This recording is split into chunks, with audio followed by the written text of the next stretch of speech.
welcome to today's interview. My name is Jonas, representing ConnectedART, and I'm in LA. Besides me, we have Douglas Lamarche. He is a friend and artist.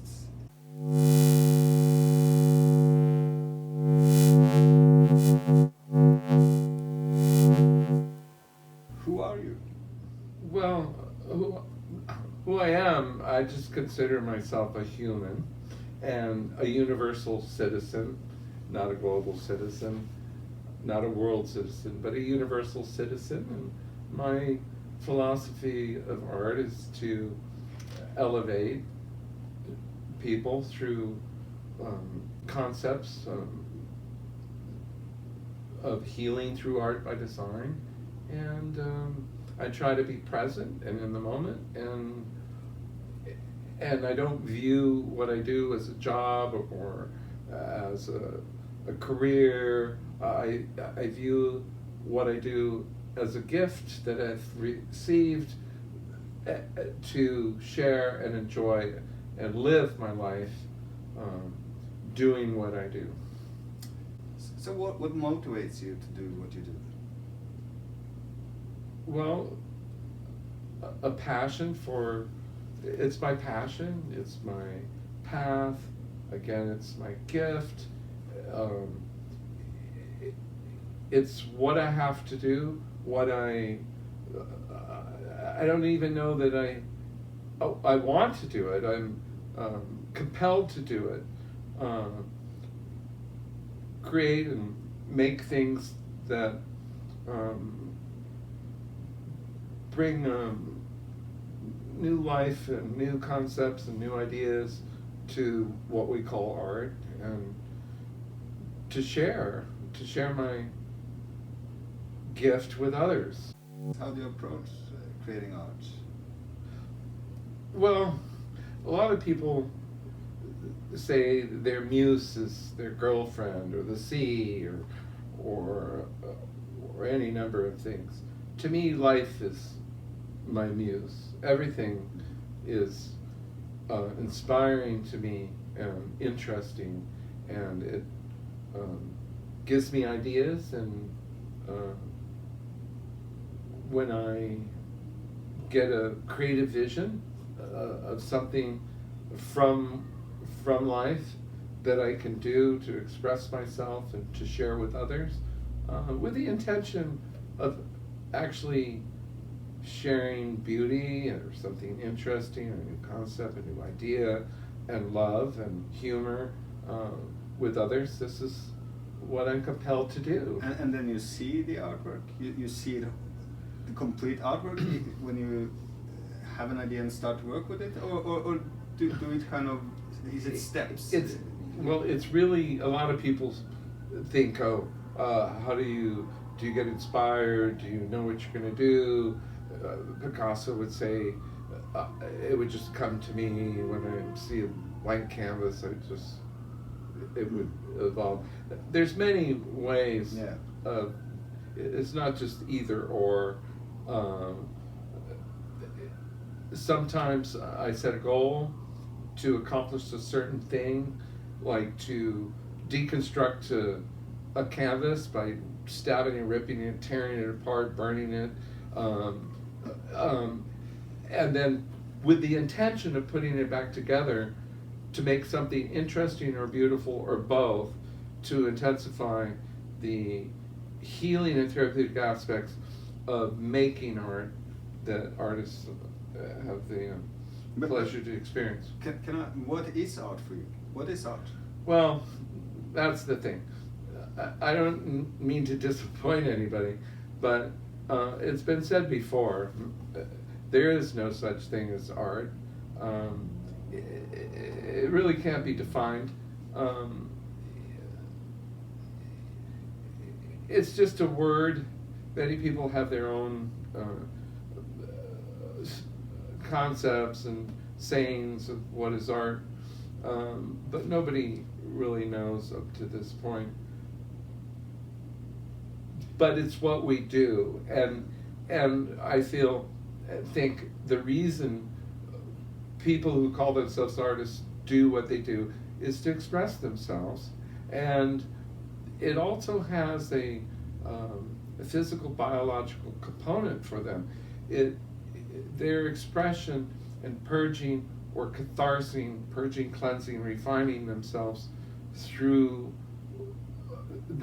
what they make, what they do, actually brings a certain homeostasis, peace, balance, equanimity to themselves, mentally, emotionally, even physically.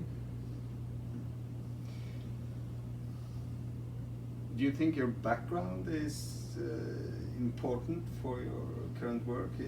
What is your background from art perspective? Well, I feel my background starts with my grandmother. My grandmother was a great artist. She was a concert pianist. She had a radio show. She was quite accomplished. She was a painter involved with an avant-garde aspect of the New York art scene. And during World War II, she had actually these 2 fingers chopped off in a war effort in a cotton field, working for the war effort. It was devastating to her, but she continued through my life to be a source of knowledge and understanding and enjoyment of the arts. When we'd visit her when we were young, during the summer, at her barn that was turned into a little cottage in Walnut Creek, with the creek going through her yard, it'd be really a fun and interesting time to be with her. Now, genetically, it's been observed that a gift, a visual gift of art, it skips a generation. When it's musical, it carries through. And so I was aware of this from a very early age. I think it starts at conception, and so it has a genetic component. But I was very aware, even as an infant, when I began to draw at 17, 18 months old, people recognized that I had a gift. And I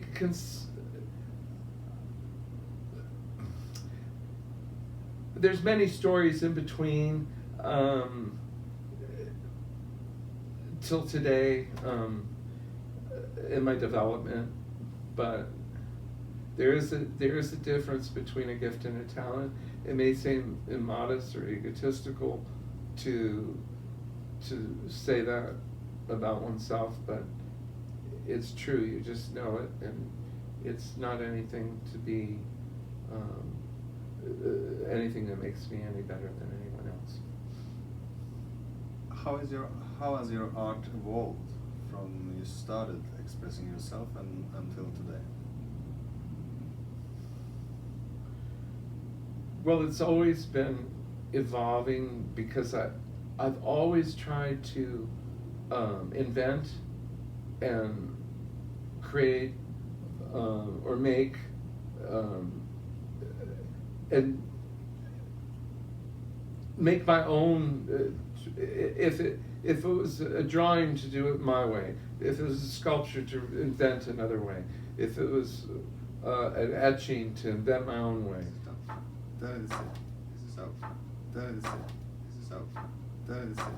So, what's your favorite artwork? Well, I've got to say, it's Michelangelo's David or the Pieta. I happen to actually love the Pieta a little more than Michelangelo's David, even though it's the most masterful sculpture and in every way, and technically too. And I still like the Pieta for its beauty, its subtlety, it's just sublime. And the other one is one of mine, actually, yeah? Because I do love my art. Yes. I wouldn't do what I do unless I love my art. And it's a portrait of Frida Kahlo, and it's circular. It's 3 feet in diameter, and I sculpted it optically, convex, concave, there is a relief for her portrait, and I painted it, and it's all white, and there's nothing there. But I painted it with invisible blacklight acrylics, and I designed a wrought iron frame for it. It's sculpted optically. I have an intuitive optical perspective. And it has a relief for her portrait, and she's in the center of this circle. And it's painted with this invisible blacklight acrylic paint again. And there's nothing there. And when you turn the lights off in the room, it's just black. But when you put a black light in front of it, and you put on 3D lenticular glasses, there's 5 kinds of 3D glasses, by the way. The lenticular ones are the only ones that work. Not only in the dark room will she appear, and she's surreal and lovely and ephemeral and beautiful, she pops out subtly and becomes a hologram and appears to move. And I can say it's beautiful and it's a masterpiece. And when I showed it at Paramount Studios at an art show, they gave me in the commissary, and when creative people came from the studio, the entire audience went, "Oh!" You have been very early, started very early with this 3D effects, and this is very interesting. So can you tell me a bit more about your 3D work, because that's been on. Okay, well, it dates back to.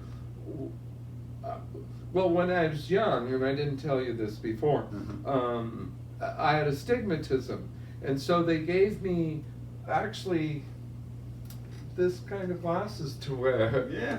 To balance it out, and that was supposed to help with the stigmatism that I had. And those are 3D glasses, by the way, and they're not lenticulars. I don't know what they're called, but they're 3D glasses. And that was when I was young. But when I was 16, I had an accident. And after I've been in the hospital for 6 months, one weekend my dad came to take me out and for an outside excursion, field trip. And he took me to Douglas Aircraft, and I don't know how or why and who he knew to do this, but he took me in a top secret room, and there in this room was the first ruby laser that was still top secret. And I was amazed, but I didn't have the foggiest idea why he showed it to me and how it would have a later effect on my life. And then when I was 17, I was an apprentice to a master stained glass window artisan, so we have glass and light and color. And then in 1974, I met one of the successors of the father of holography, and he was like Tesla, and he very much like Tesla, the great scientist. And he took me into his laboratory and showed me everything. And I don't think he took anyone else in there, and I don't know how he liked me. Maybe it was because of just how innocent I was and how uneducated, but I had an interest in genuine interest. Yes, and that had an effect on me, and then I met David Pettit, who is a great artist, a very good painter and has concepts, but he's a physicist, and he invented and has been patenting, or has already patented, what he calls the hollow portal, and it's one of the first discoveries to make 3D for computer screens, and theaters, 3D, and so we used to have conversations, and I created a work inspired by his conversations, but he was so deep and so scientific, and his vision was so beyond me. You know, I'd have to remind him when he got frustrated because I didn't understand that it was like him talking to a chimpanzee. But I did create a work called The Hollow Portal. And you've been playing with many different approaches to 3D as well, but Yeah. not only 3D, you have worked with other concepts within art. And I know one of them are very close to your heart. Yes. Well, the concept is what I consider a new idea, a new concept. It's to heal through art by design, to design an artwork or in conjunction with other forms of what we call art, the finished product to heal you physically. And how does this work? How do you... Well, my premise is to magnify, focus, and intensify the healing and therapeutic aspects of art on the viewer to effect, by an open-eyed contemplation of it by the viewer, a physical healing. That it would heal them physically to a greater or lesser degree. The premise is, again, to magnify, focus, and intensify the healing and therapeutic aspects of art on the viewer. We know art is therapeutic, can be, and healing. If you enjoy something, a painting, it releases in you endorphins and positive peptides, and it can be very therapeutic for you, just like listening to music. But my goal is to magnify, focus, and intensify those healing and therapeutic aspects of the viewer by creating different concepts through art to heal you physically. And I've done several kinds of things in this regard. I have a box of art, poetry, and music designed for you, a beautiful artwork box that you go through the Kubler-Ross stages of denial, anger, depression, bargaining, acceptance.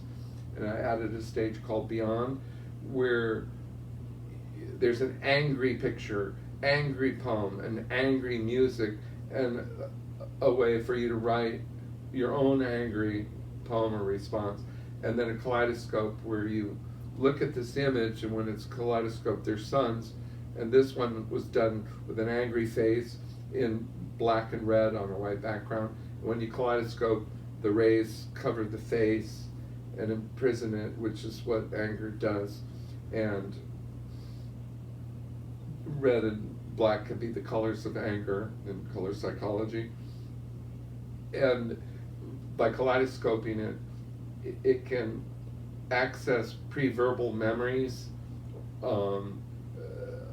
and break them up or chemically, and it gets involved. But this box, you go through these stages very rapidly. It helps a person through their grief or other trauma, small or great. Some people call it a Sunman. Is this related to the healing art, or where does this come from? Well, yes, it's kind of a response to that. But the interesting thing is it was a response to that people began to call me Sunman. But I've always had this connection with the sun.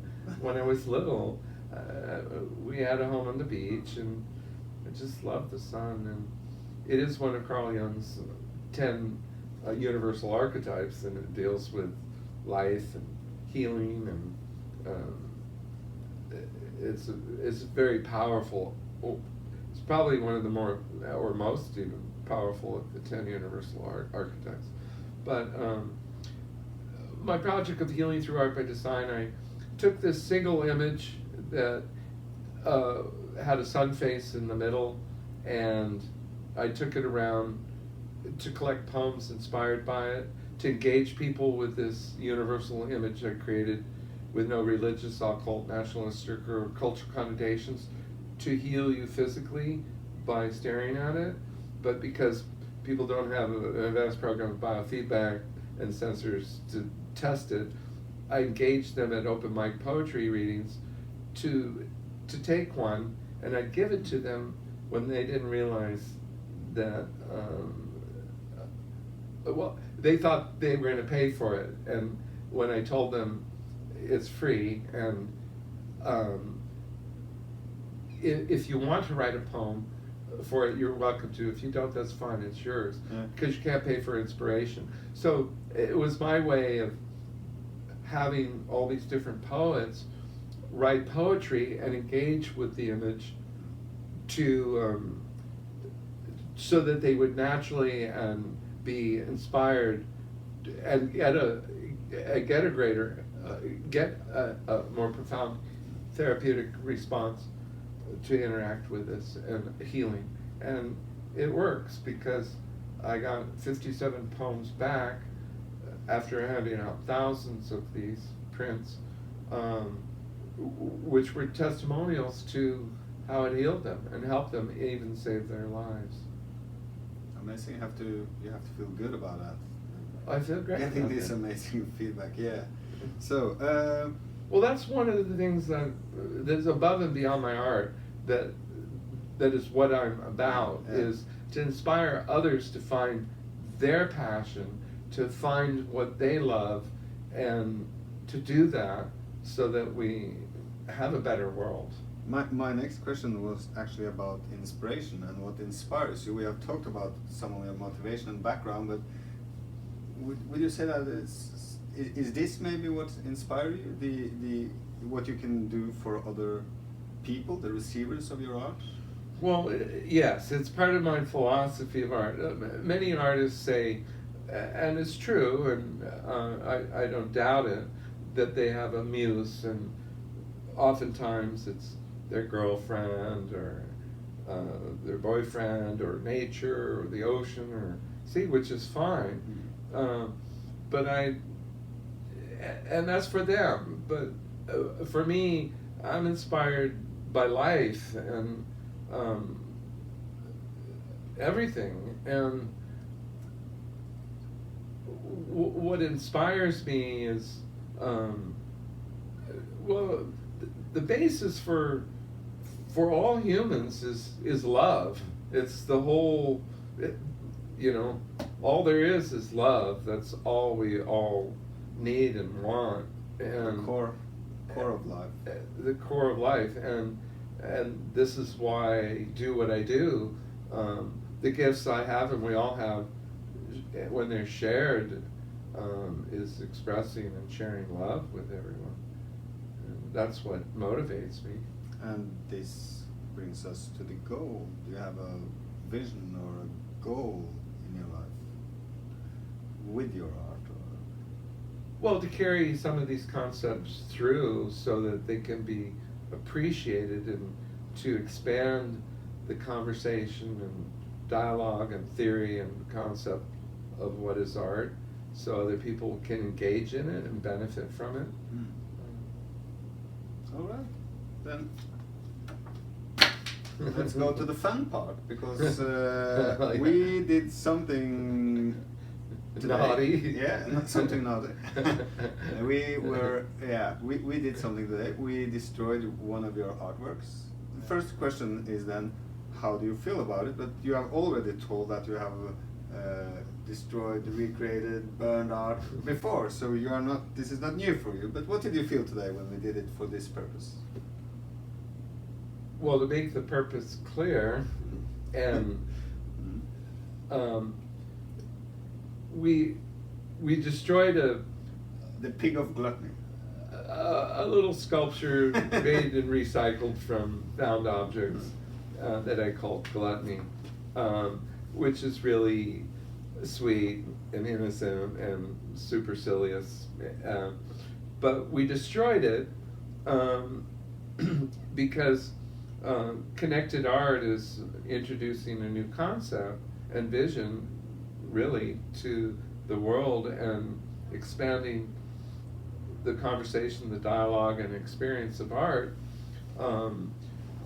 by taking artworks and destroying them, but downloading them before they're destroyed into the virtual world of the computer and the internet and connected art space and the cloud, so that it will be stored there and it will create a space for people to interact with, experience, create, enjoy, and it'll open up new avenues and new horizons of what is art and what it can be, and where art will be and where it will not be, and it will change things in the future dramatically. But by doing this, the artwork is no longer a physical construct, a physical object that needs to be collected and stored or housed. It will be now accessed only on the internet and eventually in a virtual reality. And it will have intrinsic value because it will be only accessible through connected art to be experienced and enjoyed and even purchased. It will be given intrinsic value, and people can collect artists' artworks through this new concept. You have a painting that is connected to ConnectedART, and here we have a statue. But I know the painting here, or the, should you call it, the piece of art here, is very special for you. Yes, it's called Liberty Needs Glasses. Under the magnifying glass is a quote from one of Tupac's books, his poetry book, The Rose Concrete. Liberty needs glasses, so I'm magnifying that. And that's not a perfect circle, it's like a magnification of Tupac. And why Tupac? For a lot of reasons. One, I knew nothing about him, and I wanted, when rap was in that, and that's not a perfect circle, it's like a magnification of Tupac. And why Tupac? For a lot of reasons. One, I knew nothing about him, and I wanted, when rap was becoming a legitimate art form, and is a legitimate art form, I wanted to elevate it. And so I picked Tupac, and I tried to make an artwork that would be elevating and interesting and very kind of street and deconstructed, reconstructed, and but interesting and beautiful, and kind of represent what I found after getting to know many things about Tupac, that simply the one statement, why Tupac, is he really became and was a voice for the disenfranchised. No matter how crude or spiritual, he really did represent a voice for those who were disenfranchised. And one person won't have to own it, have it in their house in this form, but many people can, and through this virtual world where this work will be contained and accessed and interacted with and experienced and enjoyed for everyone. And in a sense, this will get dusty, maybe break or burn in a house fire, like one of my Tupacs did already, and no longer be accessible. It'll be contained in this virtual world fact, almost in the sense of being immortalized.